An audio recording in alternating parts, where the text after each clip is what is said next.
আমার বাপটা ইসলাম গ্রহণের আগের কথা বলছি। ওমর বলছেন আমার বাপটা এত টাকি মানুষ ছিল, বা আমার বাপটা এত টাকি মানুষ যে আমি কাজ করতে করতে সারাদিন আমি ক্লান্ত হয়ে যাই। মানুষ যদি কাজ করতে করতে ক্লান্ত হয়ে যায় তাহলে বৃক্ষর ছায়া তলে আশ্রয় নেওয়ার চেষ্টা করে। ওমর বলছেন আমি আমার বাপকে জানালাম যে আব্বা জান, আমি এখন তো ক্লান্ত হয়ে পড়েছি, শরীর আর সাথ দেয় না, অতএব আপনি আমাকে একটু সময় দিন, বিরতি হই, অবসর নিই, 10 মিনিট আমি লাঞ্চ করে নিই, কিছু জল পান করি, তারপরে আবার আমি কাজে রত হয়ে যাব। কিন্তু উমর বলছেন না, খাত্তাব বলছেন না বেটা, যতক্ষণ পর্যন্ত কাজ সমাপ্ত না হবে ততক্ষণ পর্যন্ত তোমাকে কাজ চালিয়ে যেতে হবে। উমর বলছেন যে আমার বাপটা কত কড়া মানুষ ছিল যে আমাকে কিঞ্চিত পরিমাণের জন্য আমাকে বিরতি দেয় না। খুব ভালো করে শুনবেন তো। উমর বলছেন যে দেখছি আমি যে সঙ্গী সাথীগুলো সবাই তারা কি করছে জানেন, তারা যেন সুন্দর করে আপনার ওই মাটিকে নিয়ে আর ওখানে পানি দিয়ে জল দিয়ে সুন্দর করে কাদাকে আপনার ফ্যাট করে তারা আপনার মূর্তি বানাচ্ছে। আমরা অনেকেই দেখে থাকি যে পুজোর সময়তে অমুসলিম ভাইয়েরা কি সুন্দর করে তারা আপনার যেন ওই মূর্তিগুলোকে বানায়, তেমনি উমর বলছেন যে আমার সঙ্গী সাথীরা ওই মূর্তিগুলোকে বানাচ্ছে, আমিও তাদের দেখে কি করলাম, উমর বলছেন যে আমিও নিজে একটা কাদাকে সুন্দর করে নিয়ে আমি নিজের হাতে আমি যেন মূর্তি পূজা, আমি যেন ওই মূর্তিকে আমি খাড়ো করলাম, দাঁড় করলাম, দাঁড় করে দেখছি সঙ্গী সাথীরা সবাই দেখছি কেন তার বাপ ছিল মূর্তি পূজারক, আর আবার সে পূজাকে খুব ভালোবাসতো, প্রণাম করত, সাজদা করত। তো উমর বলছেন দেখছি সঙ্গী সাথীরা সবাই তারা কি করছে, তারা মূর্তি পূজা করছে। তো আমিও তখন কি করলাম, দেখছি যে তারা সবাই জোড়হাত করে ওই আপনার জন্য ওই মূর্তির দিকে সামনে তারা দাঁড়িয়ে আছে, আর যার যেটা নিজের বাসনা সে বাসনা তার সামনে পেশ করছে। কে বলছে, এই আমাদের খোদা তুমি আমার জীবনটাকে ভালো করো, এই আমাদের খোদা বাড়িতে তুমি আমাদের অভাব দিও না, এই আমাদের মাবুদ যতদিন আমরা বেঁচে থাকবো আমাদের শরীরটাকে তুমি সুস্থ রাখো। উমর বলছেন যে আমি ও তাদের দেখে দেখে আমি তাকে সাজদা দিলাম, আমি তাকে প্রণাম করলাম, আমি তার দিকে মাথাটাকে নত করলাম। কখন না, তো ইসলাম গ্রহণের আগের কথা আমি আপনাকে শোনাই। ওমর বলছেন যে সঙ্গী সাথীরা যেমন তাকে সাজদা করে পূজা করে, তা আমিও উমার তার দিকে নজর দিয়ে তাকেও আমি প্রণাম জানালাম, সাজদা করলাম। তো দেখছি যে আচ্ছা এখানে যত মানুষ আছেন আমার দিকে খেয়াল আছে তো ভাই, এই খেয়াল করেন আমার দিকে খেয়াল আছে তো না, ও তো অন্যদিকে মস্তিষ্ক আছে, ঠান্ডার জন্য মগজটাকে অন্যদিকে ঘিলিয়ে রেখেছেন নাকি? বলছে আমার কথা বুঝতে পারছেন? হ্যাঁ, এবার আপনাকে বলছি। তখন উমর বলছেন যে দেখলাম যে যেই মূর্তিগুলোকে নিজ হাতে বানালো সুন্দর করে কাদা নিয়ে, তো 10 মিনিট পর্যন্ত তার সামনে আমরা কি করলাম, খোদা বলে জানলাম, পুজো পাঠ করলাম। এটা উমর ইসলাম গ্রহণের আগের কথা। তো বলছে যে আমি দেখলাম যে দেখছি যে 10 মিনিট পর সঙ্গী সাথীরা সবাই আছাড় দিয়ে দিয়ে মূর্তিগুলোকে ভেঙে ফেলে দিচ্ছে। আমিও কি করলাম, তাদের দেখে বানিয়েছিলাম, তাদের দেখে আছাড় দিয়ে আমিও ভেঙে ফেলে দিলাম। তা আমি তখন বলছি যে আল্লাহ, হাই এটা কোন ধর্ম রে বাবা, যে যাকে খোদা বলে জানলাম, যার কাছে চাইলাম, যার কাছে প্রাণ ভিক্ষা চাইলাম, যার কাছে রুজি রুটির ব্যবস্থার জন্য আবেদন জানালাম, আবার এই খোদাকে আছাড় দিয়ে ভেঙে ফেলে দেওয়া হচ্ছে। তো ধর্মটা কিসের? উমরের কিন্তু মগজটা হিলে উঠেছে। আচ্ছা, একটা আমরা ওলামারা আলেম সমাজের একটা বক্তব্য দিয়ে থাকি যে উমর তার বোন এবং ভগনপতের কোরআন তেলাওয়াত শুনে ইসলাম কবুল করেছে। এটা কথা শুনেছেন? হ্যাঁ না, কেউ বলবেন তো? জি, কিন্তু আসলে এই কথা নয়। আসলে এটা কথা নয় যে তার ভগনপত আর বোনের কোরআন তেলাওয়াত শুনে উমর মুসলমান হয়েছে, এই কথাটা নয়। কি কথা? নবীজি আফসুস করে 2টা পালোহানের জন্য দোয়া করেছিলেন। একটা হলো আবু জাহাল আর একটা হলো উমর বিন খাত্তাব। এই 2টা পালোহানের জন্য নবীজি নিজেই বলেছিলেন আল্লাহুম্মা আইজ্জাল ইসলামা বিআহাব্বির রাজুলাইনি ইলাইকা বিউমর ইবনুল খাত্তাব আও বিআবি জাহাল বিন হিসাম। মাবুদ রে, দুইটা হাকাম বংশের লোক আছে, একটার নাম হলো উমান আর একটার নাম হলো আবু জাহাল। এই দুইটার মধ্যে আল্লাহ তুমি একটাকে ফিরিয়ে দাও। যদি তুমি ইসলামের মধ্যে দুইটার মধ্যে একটাকে ফিরিয়ে না দাও, তাহলে কোরআনকে বাঁচানো যাবে না, আল্লাহ গো দ্বীনকে রক্ষা করা যাবে না। কাজেই মাবুদ রে আমার, আল্লাহ তুমি দুইটার মধ্যে যাকে তোমাকে চয়েস লাগে, যাকে তোমাকে পছন্দ লাগে, এই দুইটার মধ্যে একটাকে তুমি আল্লাহ ফিরিয়ে দাও, নইলে ইসলামকে বাঁচানো যাবে না। আল্লাহ তাআলা রসুলের দুয়াকে কবুল করেছেন আর উমরকে আল্লাহ পছন্দ করেছেন। উমারের রসুলের দুয়ার বদৌলতে হযরত উমার তিনি ইসলাম গ্রহণ করেছেন। আমি আপনাকে যেটা বুঝাতে চাইছি যে যেই উমার নিজ হাতে আপনার মাটিকে নিয়ে আপনার সুন্দর করে জল দিয়ে ওইটাকে কাদাকে ফ্যাটে পরিণত করে যাকে আপনার মূর্তি বানালো, তার কাছে প্রাণ ভিক্ষা চাইলো, তার কাছে রুজি রুটি চাইলো, তার কাছে যেন তার শরীরে কোনো অসুবিধা না হয় তার জন্য তার কাছে অ্যাপ্লিকেশন জানালো। নবীজি যখন উমারের জন্য আর আবু জাহালের জন্য দোয়া করেছেন, তখন আল্লাহ রাব্বুল আলামিন হযরত উমারকে পছন্দ করেছেন। উমার তিনি ইসলাম গ্রহণ করলেন। একবার জোরে বলুন তো সুবহানাল্লাহ। এখন আপনাকে আমি বুঝাবো কোনটা, কি বুঝাবো? এবার শুনেন, মেন কথাতে আসেন। আমি আয়াত কি পড়েছি আপনার মগজে আছে? আল্লাহ বলছেন, আউযু বিল্লাহি মিনাশ শাইতানির রাজিম, ইয়া আইয়ুহাল্লাযীনা আমানু দুখুলু ফিস-সিলমি কাফা ওয়া লা তাত্তাবিউ খুতুওয়াতিশ শাইতান ইন্নাহু লাকুম আদুউম মুবিন। আল্লাহ বলছেন, হে মোমেনেরা, হে মোমেনা নারীরা, উভয়কে বলা হচ্ছে তোমরা সম্পূর্ণরূপে ইসলামের মধ্যে প্রবেশ করে যাও। যদি কোনো মানুষ ইসলামের মধ্যে সম্পূর্ণরূপে প্রবেশ না করে, তাহলে কিয়ামতের দিন তাকে লাঞ্ছিত অবস্থায় বসবাস করতে হবে। সে মরে যাওয়ার পরে তার রিহাইটা আর থাকবে না। কাজে আল্লাহ বলছেন, যারা তোমরা এখনো পর্যন্ত অর্ধেক ইসলামের মধ্যে আর অর্ধেক বাইরে আছো, এখনো নিজেকে শুধরে নাও, এখনো সময় আছে। নিজেকে তোমার দেহটাকে, তোমার নাফসটাকে তুমি এখনো পর্যন্ত আমল দিয়ে তুমি সাজিয়ে দাও। কেননা যদি অর্ধেক বাইরে আর ভিতরে থেকে তুমি জীবন যাপন করো, তো এই ঈমান নিয়ে কিয়ামতের দিন কিঞ্চিত পরিমাণ কাজে আসবে না। এখন আপনাকে কি বলবো যে এই উমর তিনি এখন বলছেন যে যেদিন থেকে আমি ইসলামের মধ্যে প্রবেশ করলাম, আর আল্লাহ তাআলা কি বলছেন, হে মুমিনেরা তোমরা সম্পূর্ণরূপে ইসলামের মধ্যে প্রবেশ করে যাও। তো উমর রাদিয়াল্লাহু তাআলা আনহু উনি বলছেন যে ইসলাম কবুল করে নেওয়ার পরে আমি যেদিন থেকে সম্পূর্ণরূপে ইসলামের মধ্যে প্রবেশ করেছি। তো উমরের এবার জবাবটা শুনেছেন? যেই লোকটা ছিল মূর্তি পূজারক, যে লোকটা নিজ হাতে মাটিকে সুন্দর করে মুলাম করে নিজে পুতুল বানাতো আর তার কাছে সাজদা আর মাথা নত করত, তাহলে উমরের জবাবটা আপনি শুনেছেন? উমরের কি জবাব?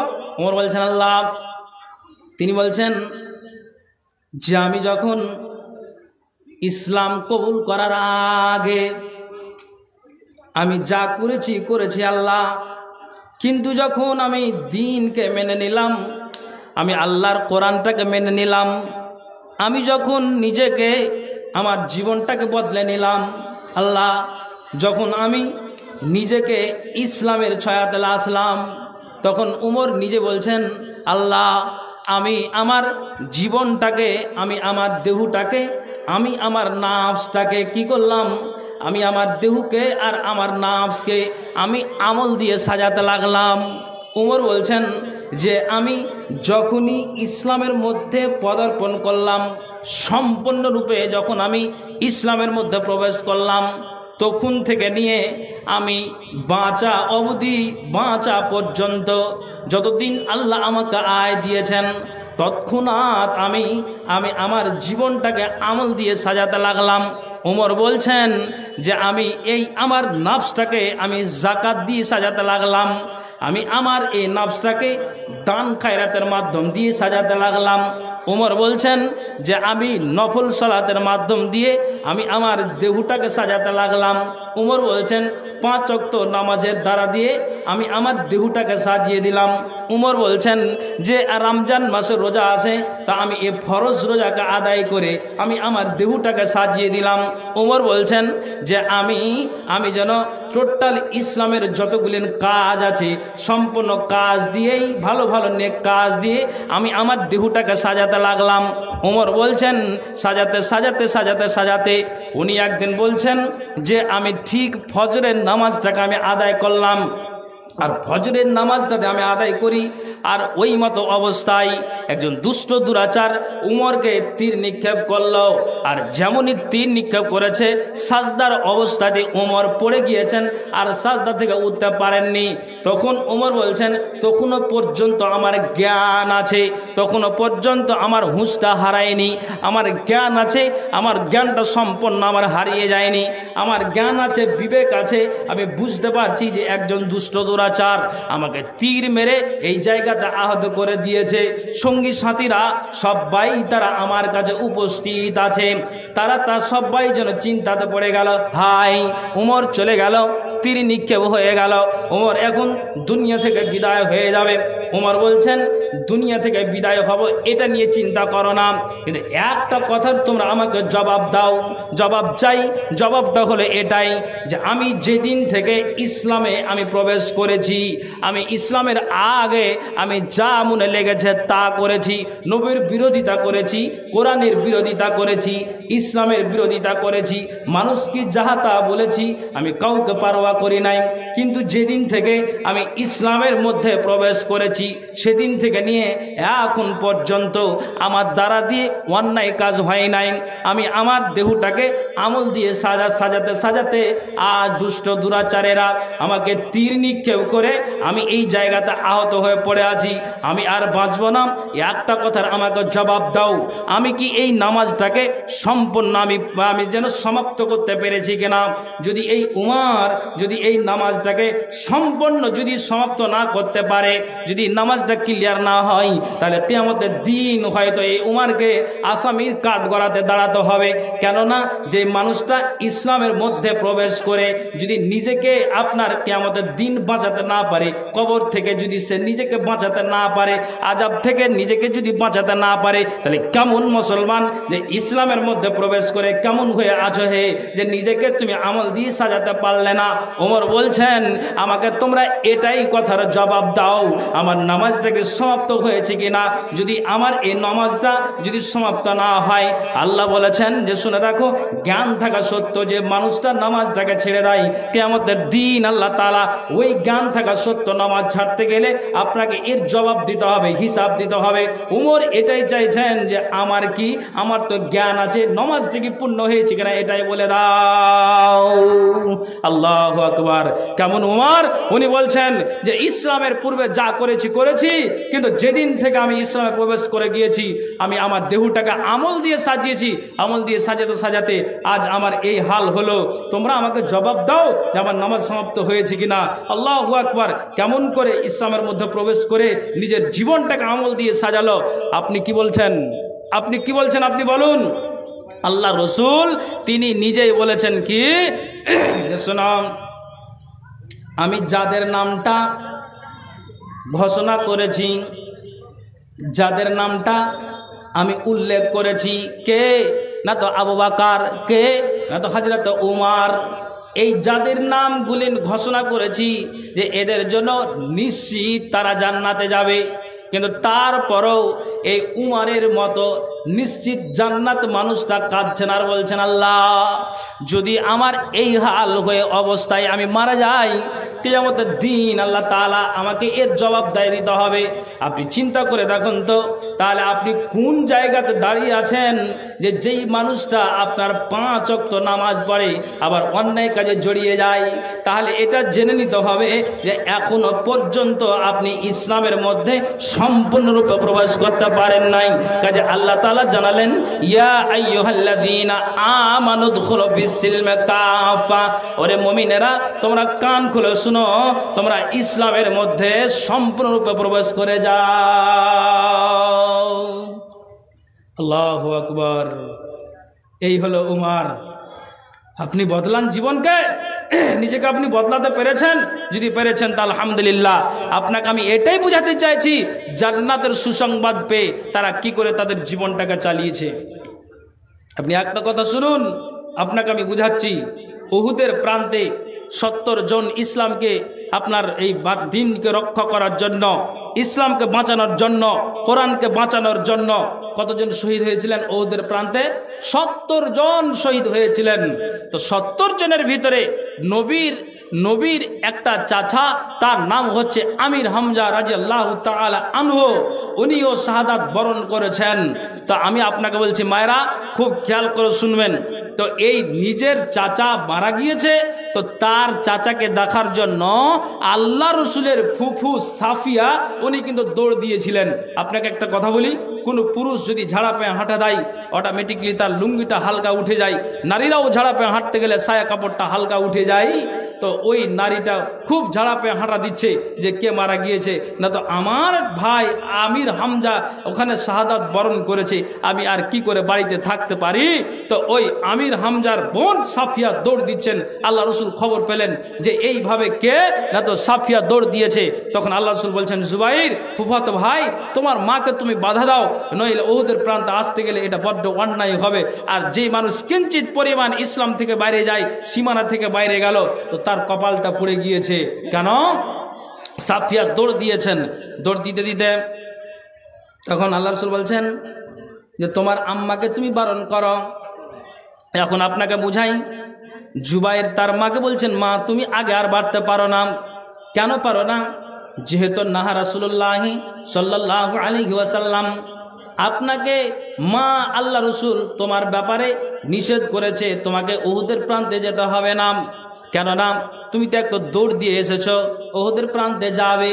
শুনো মা, বাড়ি থেকে বের হতে গেলেই মাথায় কাপড়টা দিতে হবে, গায়ে চাদরটা দিতে হবে, সুন্দর করে নিজেকে সংযত হয়ে চলতে হবে। মা তুমি শুনো, রাসূল বলেছেন কোনো নারী আর কোনো পুরুষ যদি ইসলাম থেকে বাইরে চলে যায়, অর্ধেক ইসলামের মধ্যে আর বাইরে যদি এইভাবে তার জীবন চলে, কিয়ামতের দিন ওই লোকটাকে ছাড়া দেওয়া হবে না। কিয়ামতের দিন তাকে আসামির কাঠগড়াতে দাঁড়াতে হবে। তুমি মা ঝাড়া পায়ে হেঁটেছ, যদি তোমার কাপড়টা টাকলু থেকে উপরে উঠে যায়, তাহলে তুমি ইসলাম থেকে, সীমানা থেকে তুমি বাইরে চলে গেলে।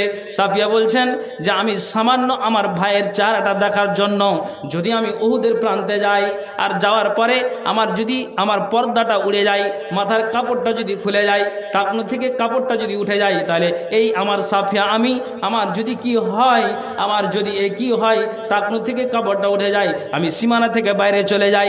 না না না, আমি নবীর কথাকে আমি স্বীকৃত দিলাম, আমি নবীর কথার আমি অস্বীকার করব না। কাজেই সাফিয়া বলছেন যা হয়েছে হয়েছে, দুনিয়া ছেড়ে চলে গিয়েছে, রাস্তাটাকে আমি বদল করে নিলাম। কেন বদল করলাম? যে কোনো মানুষ আর যে কোনো পুরুষ আর মহিলা ওইখানে জ্ঞান করলেন যে আল্লাহ, যদি আমি এই আমার ভাইকে দেখতে এসে আমি ইসলাম থেকে বাইরে চলে যাই, তাহলে এটা আমার জন্য কিয়ামতের দিন বিপজ্জনক হবে। কাজেই আমি আমার নিজেকে বাঁচানোর জন্য আমি রাস্তাটাকে বদল করলাম, বাড়ি ফিরে আসলাম। আমি আর যেন উহুদের প্রান্তে প্রবেশ করতে গেলাম না। একবার জুড়ে বলুন সুবহানাল্লাহ। একটা কথা বলেছেন রসুল, শোনো, নারীরা টাকনুর নিচ থেকে কাপড় আর সায়াকে পরিধান করবে, পুরুষ টাকনুর ওপরে পড়বে। তো যেই পুরুষ টাকনুর নিচে প্যান্ট আর লুঙ্গিকে ঝুলিয়ে পড়ে, জেনে নিতে হবে আপনি সীমানা থেকে বাইরে আছেন। ইসলামের মধ্যে এখনো পর্যন্ত আপনি সম্পূর্ণরূপে প্রবেশ করতে পারেননি। যেই নারী আপনার সায়া আর কাপড়কে টাকনুর ওপরে আপনার পড়ে, ওই নারী এখনো পর্যন্ত ইসলামের মধ্যে সম্পূর্ণরূপে প্রবেশ করতে পারেনি। নিজেকে বদলালেন কি করে? সাফিয়া বলছেন যে আমি এই ব্যাপারটা শুনে আমি আমার ঈমানকে নষ্ট করতে চাই না, আমি আমার জীবনটাকে সম্পূর্ণরূপে ইসলামের মধ্যে প্রবেশ করে আমি জীবনকে চালাবো। একটাই আমার লক্ষ্য মাত্রা, আমার একটাই একটাই উদ্দেশ্য যে কিয়ামতের দিন যেন আমি হাসি খুশিতে বসবাস করতে পারি, সারা জাহানের মানুষ সেই দিন আমাকে দেখবে। আর যদি আমি এই লাঞ্ছিত অবস্থায় বসবাস করি, আমার জন্য যদি জাহান্নাম হয়ে যায়, তাহলে দুনিয়ার মানুষ ঠাট্টা আর বিদ্রুপ করবে যে কে তুমি, না তো নবীর আমি ফুফু, তুমি কে, না তো আমির হামজার আমি বোন। তাহলে সেদিন আমার হালটা নাজেহাল হবে। তো না না না, এই দুনিয়াটা ক্ষণস্থায়ী, আমি ক্ষণস্থায়ী দুনিয়াতে আমি নিজেকে আমি যেন সংযত হয়ে চলতে লাগলাম। এক কথায় আমি নবীর বাইরে আর গেলাম না, আমি আমার জীবনটাকে সম্পূর্ণরূপে ইসলামের মধ্যে আমি প্রবেশ করে আমি আমার জীবনটাকে চালাই।